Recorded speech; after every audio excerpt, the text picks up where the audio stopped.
네, 우리 다 같이 말씀 보시겠습니다. 오늘 함께 보시는 말씀은 레위기입니다. 레위기 18장 30절 그리고 19장 1절과 2절 이렇게 세 절을 함께 보도록 하겠습니다. 레위기 18장 30절과 19장 1절과 2절입니다. 다 찾으신 줄 알고 우리 한 목소리로 봉독하겠습니다. 시작. 그러므로 너희는 내 명령을 지키고 너희가 들어가기 전에 행하던 가증한 풍속을 하나라도 따름으로 스스로 더럽히지 말라. 나는 너희의 하나님 여호와이니라. 여호와께서 모세에게 말씀하여 이르시되 너는 이스라엘 자손의 온 회중에게 말하여 이르라. 너희는 거룩하라. 이는 나 여호와 너희 하나님이 거룩함이니라. 아멘. 요즘 아내하고 같이 재미있게 읽는 책 한 권 있습니다. 제가 보여드리려고 가져오기도 했는데요. 호당 선생 일상을 말하다 라는 책입니다. 제가 책을 판매하는 사람은 아니니까 간단하게 말씀드리자면요. 일상에서 어떻게 영성을 훈련해가지고 또 일상에서 어떻게 영성을 인식하는가라고 하는 것에 대해서 아주 쉬운 언어와 또 일상의 재치로 흥미롭게 엮어놓은 책입니다. 호당 선생, 호당이라는 것은 단 거를 굉장히 좋아하는 가장의 인물이 주인공이 되어서 어떻게 우리가 일상생활에서 만난 여러 가지 주제들에 대해서 하나님을 인식하고 또한 영성을 회복하는가에 대한 이야기를 나누고 있습니다. 그래서 보면 아주 짧게 주제들이 나와 있는데요. 예를 들어 별것 아닌 것 같은 것들입니다. 첫 번째 챕터가 설거지예요. 그 다음은 잠에 대해서, 밥에 대해서, 슬픔, 두려움, 재테크도 있고요. 드라마도 있고요. 신용카드, 삼위일체, 자동차 운전, 이런 것들이 주제로 나옵니다.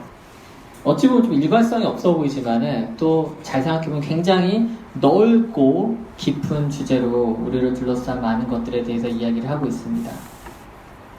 저자는 일상사역연구소라고 하는 곳에서 10년 이상 사역을 하시면서 본인이 생각하고 또한 겪은 내용들을 좀 현대적인 문체를 사용해서 가상의 인물들이 서로 나눈 대화와 또 행동을 통해서 현대를 살아가는 우리 그리스도인들이 혹시 놓치고 있진 않은가, 일상에 대한 영성에 대해서 생각을 안 하는 건 아닌가라는 것을 다시 한번 생각해 보게 합니다.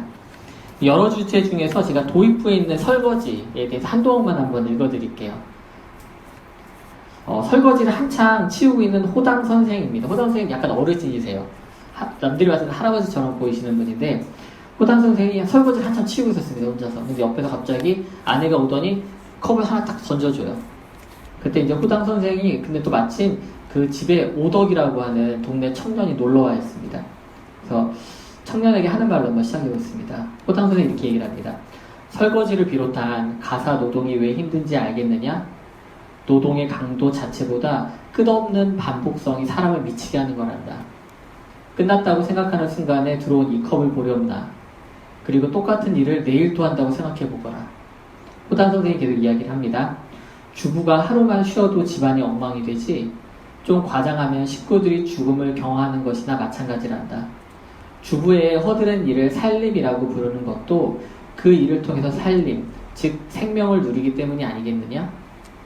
오덕이 대답합니다. 오, 어르신 그럴듯합니다. 호당 선생은 뜨거운 행주를 찬물에 헹구며 또 대답을 합니다. 우리가 사는 세상은 허드렛 일이 담고 있는 살림의 가치를 보지 못하게 눈을 가린단다. 심지어 진리를 이야기하는 종교 현장에서도 그렇지. 허드렛 일의 의미를 깨닫지 못하는 종교는 절대 살림의 종교가 될 수 없는데 말이야. 종교도요? 그럼 예수님을 생각해 보거라. 왕실의 안락한 요람이 아니라 마국간에서 태어나신 예수님은 목수 가정에서 허드렛 일을 하며 자라셨고 허드렛 일을 하던 사람들과 함께 갈릴리라는 역사의 현장에 서 계셨지. 오더가 예수님이 직접 허리에 수건을 두르고 발을 씻겨주는 허드렛 일을 하시면서 제자들에게 너희도 서로 이와 같이 하라고 하신 말씀을 기억하느냐? 예, 어르신이 똑똑히 기억하고 있습니다. 그게 다가 아니란다. 예수님은 허드렛물 인생이나 다름없는 강도들과 함께 쓰레기 소각도에서 죽으셨지. 그 죽음은 우리의 살림이 되었고 일상 속에서 허드렛 일을 하다 보면 마치 내가 죽어가는 것처럼 느껴질 때가 많단다.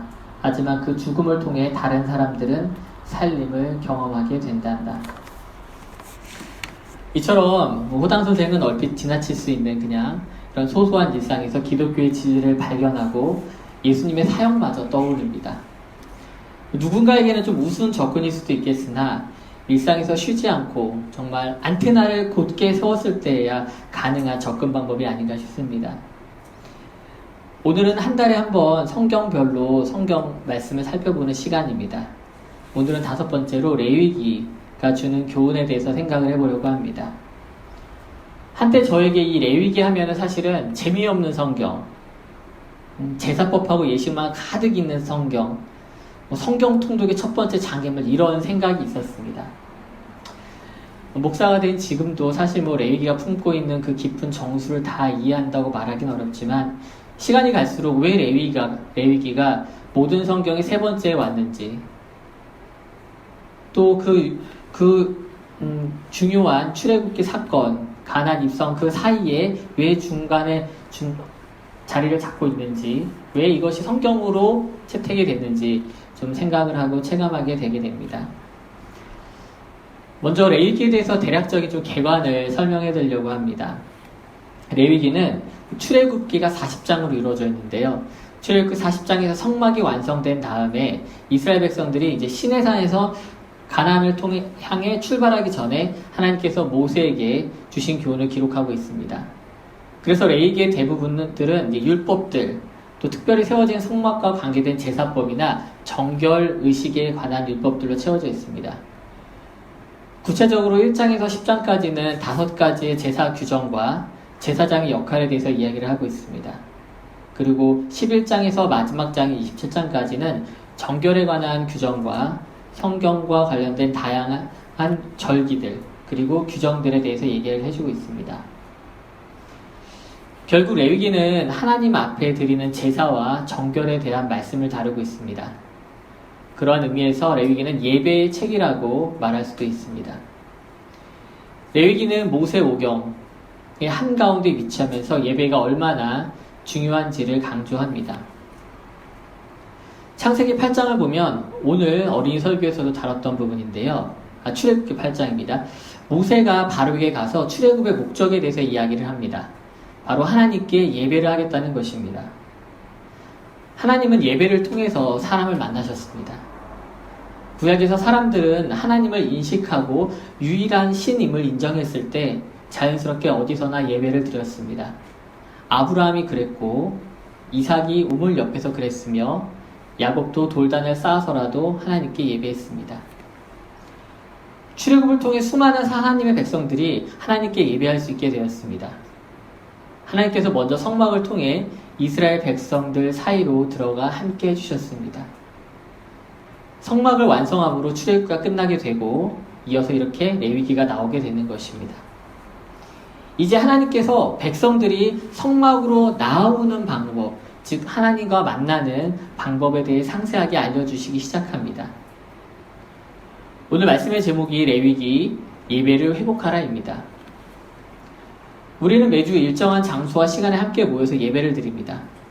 요즘은 시대가 바뀌어서 예배의 형식과 방법 또 그 의미가 조금 다양해지기도 하고 좀 달라지지 않았나 생각을 합니다. 제가 어렸을 때만 해도 그 라디오에서 설교가 흘러나오고 또한 사람들의 간증이 흘러나왔습니다. 근데 얼마 전까지만 해도 한창 TV를 통해서 어느 채널이나 틀어도 설교가 나오고 예배를 드릴 수 있게 됩니다. 그리고 이제는 어떻게 되죠? 스마트폰만 있으면 누구나 자기 혼자서 예배 실황도 볼 수 있고 자기가 좋아하는 목사님의 설교를 듣는다거나 이렇게 접근할 수가 있습니다. 아마 제 생각에는 머지않아 VR이 더 발전하게 되면은 그 VR 글래스 같은 거 안경 끼면은 마치 내가 예배 현장에 와 있는 것 같은 체감을 하는 그런 예배도 드릴 수 있지 않을까라는 생각을 합니다. 이런 멀티미디어의 발달이 비단 예배의 긍정적인 역할을 한 것만은 아닌 것 같습니다. 어느새 예배의 본질은 있고 화려한 조명, 또한 웅장한 사운드, 그리고 톱니바퀴처럼 초단위까지 짜여서 돌아가는 각본 같은 어떤 예배로 변질된 모습을 보기도 합니다. 예전에 한 목사님이 하신 말씀이 기억이 납니다. 어떤 목사님이 본인이 사역하시는 교회는 그리 큰 교회가 아니셨나 봐요. 대형 교회에서 설교를 할 기회가 있었다고 합니다. 근데 예배 전에 그 교회의 예배 담당 목사님께서 따로 미리 언지를 주셨다고 합니다.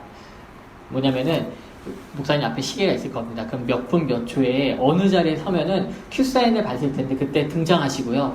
그때 설교를 하실 적에 또 어떤 카메라를 쳐다보셔야 하고요. 또 늦어도 몇 분까지는 예배를 설교를 맞춰주셔야 합니다 하고 되게 신신당부를 하셨다고 합니다.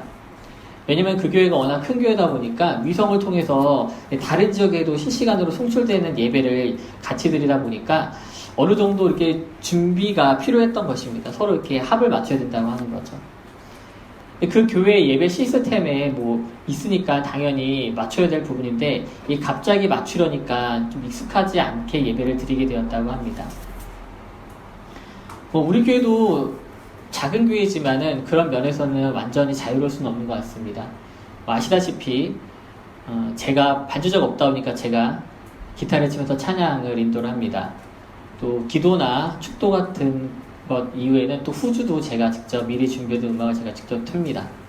예배 PPT도 제가 준비해서 주빈이가 주도적으로 해주긴 하지만 어쨌거나 그 순서도 잘 맞춰서 돌아가 주어야 합니다.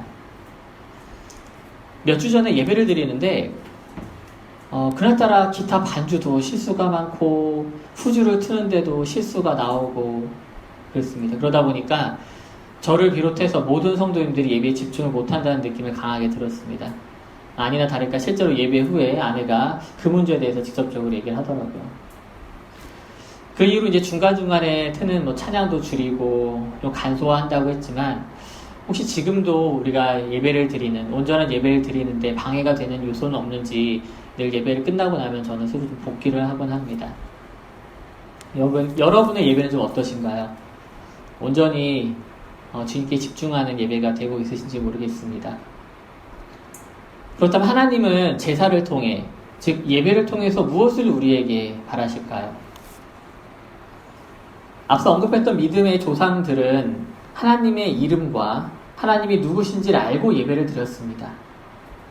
사도행전 17장에 보면은 사도 바울이 종교심만 가득한 지역인 아테네 이방인들을 향해서 하는 이야기가 있습니다. 사도행전 17장 23절 말씀입니다. 내가 두루 다니며 너희를 위하는 것들을 보다가 알지 못하는 신에게라고 새긴 단도 보았으니 그런즉 너희가 알지 못하고 그 위하는 그것을 내가 너희에게 알게 하리라.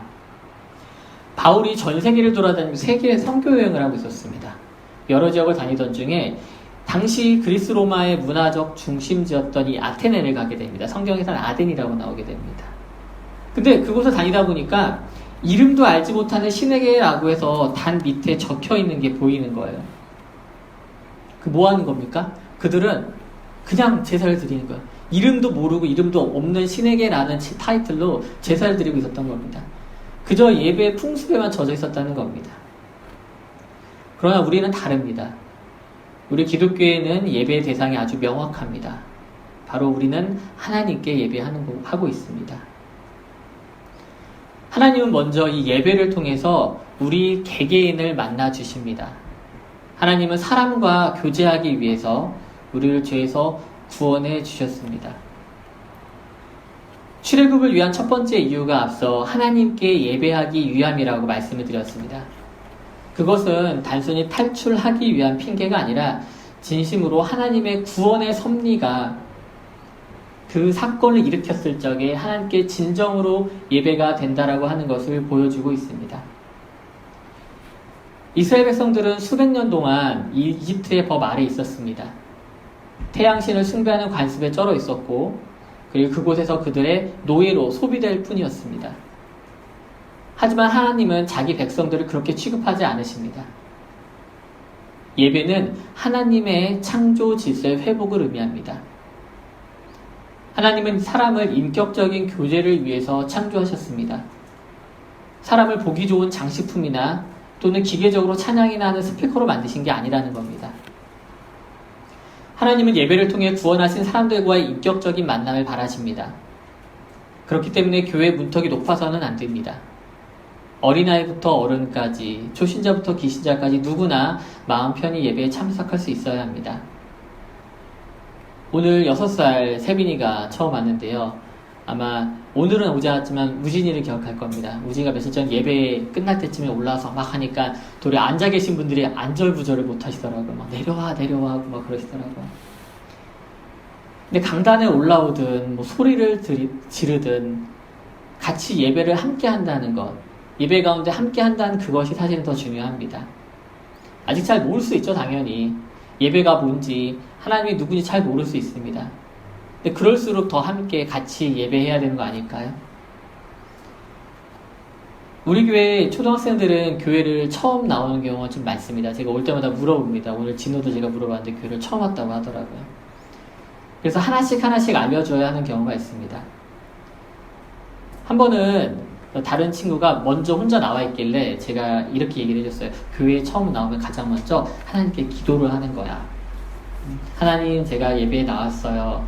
하나님, 제가 하나님을 만나기 위해서 이곳에 왔습니다. 라고 조용히 한번 기도를 해보면 어떨까 했더니 그 다음 주부터 오면은 혼자 아주 진지하게 먼저 기도를 하고 예배를 드리더라고요. 그 다음에 친구들하고 얘기도 나누고.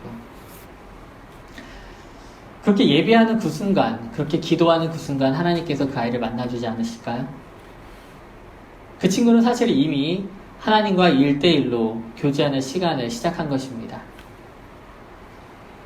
레위기를 읽다 보면은 유난히 반복되는 말들이 몇 가지 보이는데 그 중 하나가 바로 누구든지입니다. 제가 그래서 한번 검색을 해봤더니 우리말 성경 번역 기준으로는 레위기에만 32번이 나옵니다. 그런데 구약 전체에서는 누구든지라는 단어가 90번밖에 안 나옵니다. 즉 레위기에서 전체 33분의 1 정도를 차지한다는 거죠. 누구든지 여호와께 드리려거든, 누구든지 여호와께 죄를 지었거든, 누구든지 여호와께 용서를 받고자 하거든. 말 그대로 누구든지입니다. 그 누구도 예배 가운데 하나님이 만나주시고 그 누구든지 그 가운데 구원의 역사가 일어나고 그 누구든지 하나님께서 인격적인 교제로 만나주심을 믿으시기 바랍니다. 또한 예배를 통해서 하나님은 하나님의 자녀의 속성을 회복시키십니다. 우리가 원래 하나님과의 교제하던 사이라고 말씀드렸습니다. 단순히 교제하는 정도가 아니라 하나님의 일에 하나님께서 우리를 동참하게 하셨습니다. 창세기 2장을 보게 되면 하나님께서 아담을 이끌어내어서 에덴 동산에 두시고 그것을 경작하며 지키게 하셨다고 나옵니다. 그리고 이어서 나오는 장면이 뭐냐면은 아담을 통해서 각종 동물들의 이름을 짓게 하시는 장면입니다. 아담이 부르는 그대로 그 동물들의 이름이 되었습니다. 이처럼 죄가 들어오기 전에 우리는 하나님과 굉장히 친밀했습니다. 그러나 우리가 죄에 사로잡힌 이후부터는 하나님과 멀어지게 되었습니다. 하나님처럼 되려고 했던 인간의 욕망은 결국 에덴 동산에서 쫓겨나는 결과를 가져왔습니다. 그리고 세상에서 죄의 원리대로 죄의 습성을 쫓아 사는 신세가 되어버린 거죠. 이집트에서의 삶은 그냥 노예의 삶이 아니라 죄의 노예가 된 인간의 처참한 현실을 반영하는 것입니다. 하나님의 동산을 경작하고 지키던 사람은 이집트의 왕 바로를 위해서 국고성인 비돔과 람셋이나 건축하는 신세가 됩니다. 하나님의 일에 동참하는 영광을 누렸던 사람들은 이집트를 위해 일하다가 이집트의 위해가 된다는 명목하에 태어나자마자 죽을 위험에 처하게 됩니다. 철저하게 죄의 노예로 전락한 상태를 보여주는 것입니다. 그러한 상태에서 하나님은 자기 백성을 그 죄의 현장에서 구원해 내십니다. 그리고 다시 한번 하나님의 자녀로 회복시키십니다. 요즘 뉴스를 들으면 정말 인간으로서 할 수 있는지라고 할 정도로 경악할 만한 반인륜적인 끔찍한 범죄가 날마다 뉴스에서 나옵니다. 사실 저는 그런 뉴스는 제목만 봐도 기분이 안 좋아서 잘 클릭하지도 않습니다. 사람들은 그런 뉴스를 보고 나면 그 죄를 저지른 사람들을 향해서 삿대질을 하고 욕을 하곤 합니다. 그런데 더 열받는 거는 그런 사람들, 흉악한 범죄를 저지른 사람들이 나중에 재판에서 합당한 죄의 결과를 받지 않을 때가 있다는 겁니다. 끔찍한 죄를 저질러 놓고도 술을 마셨다는 이유로 또는 정신병 이력이 있다는 이유로 각종 이유로 감형이 되거나 심지어는 집행유예를 받는 경우도 있습니다. 세상에서는 사람들이 만든 법 위에서 판단하기 때문에 능력이 있는 변호사를 사거나 법의 취약점을 잘 뚫으면 이렇게 말도 안 되는 재판의 결과가 나오기도 합니다. 그렇게 어쨌거나 실형을 살던 벌금을 물게 되었다고 칩시다. 그러면 그 사람의 죄가 온전히 용서가 되고 또한 씻겨질까요? 그 범죄자는 정말 자신이 잘못했다고 생각하고 앞으로는 정직하게 살아갈까요? 저는 그러지 않을 거라고 생각합니다. 내가 운이 없었어. 내가 안 들킬 수 있었어. 내가 교도소에서 복역했으니까 벌금 냈으니까 이제 다 때웠지. 그렇게 생각하지 않을까요? 하지만 하나님 앞에서 하나님께 죄를 지은 인간은 완전히 상황이 다릅니다. 하나님께 지은 죄는 그 어떤 방법으로 대신할 수가 없습니다. 감옥에 간다고 해서 없어지는 것도 아니고 벌금을 낸다고 해서 용서가 되는 것도 아닙니다. 사무엘상 2장에 보게 되면은 엘리 제사장이 나옵니다. 그리고 그의 두 아들 빔누와 홈누와 비냐스라고 하는 두 아들도 나옵니다. 근데 그 두 아들들이 제사장의 아들이라고 하는 특권을 이용해서 예배를 굉장히 어지럽혔습니다. 원래 제사법에 맞춰서 예배에 드려지는 고기, 동물들 고기가 일부는 당연히 제사장 몫으로 오게 됩니다. 근데 그거를 꺼내는 순서가 있어요. 정해진 순서가 있는데 그걸 무시하고 그 홈냐 비냐스가 자신들이 좋아하는 고기 상태를 날 것으로 먹고 싶어가지고 강제로 제사 드리는 사람들의 고기를 제물을 빼앗습니다. 사람들이 그렇게 하지 말라고 함에도 자신들의 탐욕을 채우기 위해서 그렇게 합니다. 결국 그 원망이 아버지인 엘리 제사장에까지 들려옵니다. 그때 엘리 제사장이 이렇게 아들들에게 훈계를 합니다. 사람이 사람에게 범죄하면 하나님이 심판하시려니와 만일 사람이 여호와께 범죄하면 누가 그를 위하여 간구하겠느냐. 하나님은 이렇게 죄에 빠진 사람들을 향해 예배를 통해서 제사를 통해서 하나님의 자녀의 속성을 회복하게 하십니다. 바로 성결하게 하시는 것입니다. 성스럽다라고 하는 것은 하나님의 고유의 속성입니다. 하나님은 그 자체로 성스러우신 분이십니다. 그분 자체가 바로 성이시기 때문에 성과 속의 기준이 되어주시는 것입니다. 레위기에서 반복되는 또 하나의 말은 내가 거룩하니 너희도 거룩하라입니다. 거룩하다는 것은 구별되었다는 것을 말합니다. 하나님은 이처럼 우리를 예배를 통해서 구별하기 원하시고 우리가 구별되었음을 기억하길 원하십니다. 레위기서 20장 26절 말씀입니다. 너희는 나에게 거룩할지어다. 이는 나 여호와가 거룩하고 또 내가 너희를 나의 소유로 삼으려고 너희를 만민 중에서 구별하였음이니라.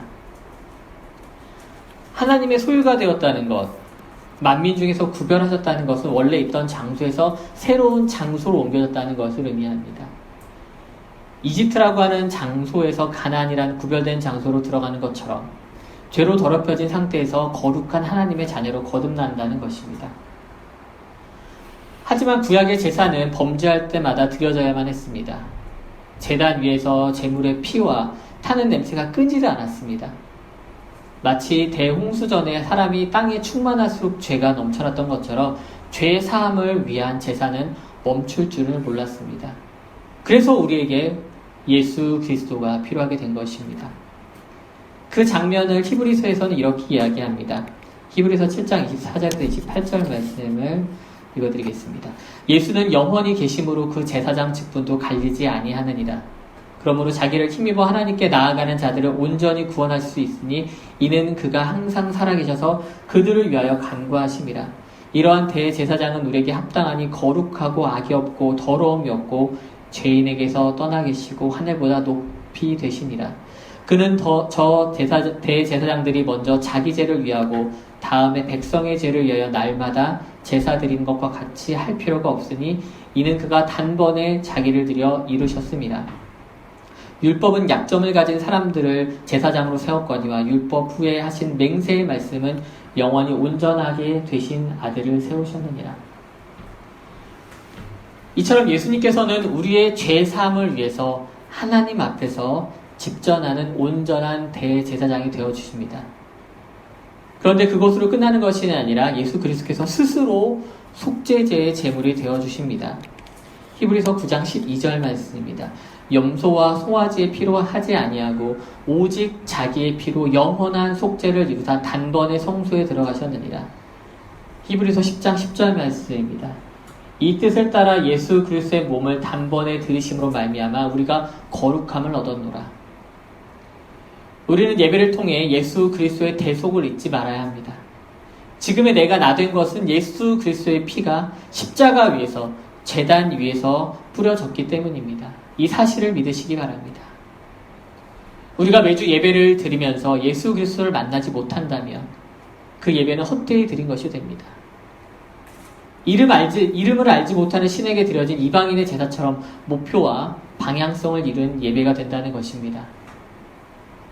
사랑하는 성도 여러분, 우리가 하나님의 자녀가 된 것, 거룩함을 회복한 것, 하나님과의 인격적인 교제가 다시 가능하게 된 것, 이 모든 것이 예수 그리스도로 말미암음을 잊지 마시기 바랍니다. 이 고백이 예배 가운데 또한 삶 가운데 날마다 상기되어야 할 줄 믿습니다. 말씀을 마무리하겠습니다. 루틴이라는 말이 있습니다. 들어보셨을 것 같은데요. 원래는 컴퓨터 용어입니다. 특정한 작업을 실행하기 위해서 1년에 반복되는 이 명령을 말합니다. 그런데 이 용어가 생활에 전복되면서 반복적으로 이루어지는 생활 습관, 행동 양식을 뜻하게 되었습니다. 꾸준하게, 일정하게 그 반복적으로 리듬을 갖고 사는 것을 말한다는 것이죠. 근데 이러한 루틴이 신앙생활에도 적용될 수 있습니다. 매주 주일 오전 11시에 함께 모여서 예배를 드리는 것, 중요한 루틴입니다. 습관을 쫓아서 기도하는 것, 중요한 역시 루틴입니다. 성경을 매일 조금씩이라도 읽는 것, 그 역시 중요한 루틴입니다. 이러한 작지만 반복되는 신앙 습관이 결국 하나님 앞에 한 명의 예배자로 우리를 다듬어 간다고 저는 믿습니다. 제게는 아주 작은 루틴이 하나 있습니다. 우리가 예배를 드리는 2층 상가 계단 옆에 보시면 화장실이 있는 거 아시죠? 보통 빠르면 제가 금요일이나 아니면은 토요일이면은 우리 교회 이름이 적힌 깨끗한 수건 2장을 준비해 옵니다. 그리고 화장실에 가서 제가 그 수건거리에 그 수건을 걸어둡니다. 왠지 저는 그때부터 마치 예배가 시작된다는 느낌이 듭니다. 마치 예배에 대한 스위치가 있다면 그 스위치가 ON으로 바뀌었다고나 할까요? 그래서 수건을 걸 때면 항상 하나님께 감사의 기도를 드립니다. 예배의 공간이 없었을 때는 할 수 없었던 일이기 때문에 이 예배의 공간을 주셔서 감사하다고, 누군가가 와서 손을 씻고 교회 이름이 적힌 수건을 보면서 하나님을 기억하게 해달라고, 또 믿지 않는 누군가가 와서 이 화장실을 사용하고 수건을 사용할 때 이 수건이 하나님을 알리는 작은 복음의 통로가 되게 해달라고 기도를 합니다. 수건 한 장을 가는 일이 집에서는 사실 별것 아니지만 하나님을 인식하면서 할 때 그것도 하나의 예배가 된 것입니다. 우리 교회는 축도 후 제가 주일 예배를 마쳤습니다 하고 말하면 같이 고백하는 말이 있죠. 뭔지 아시죠?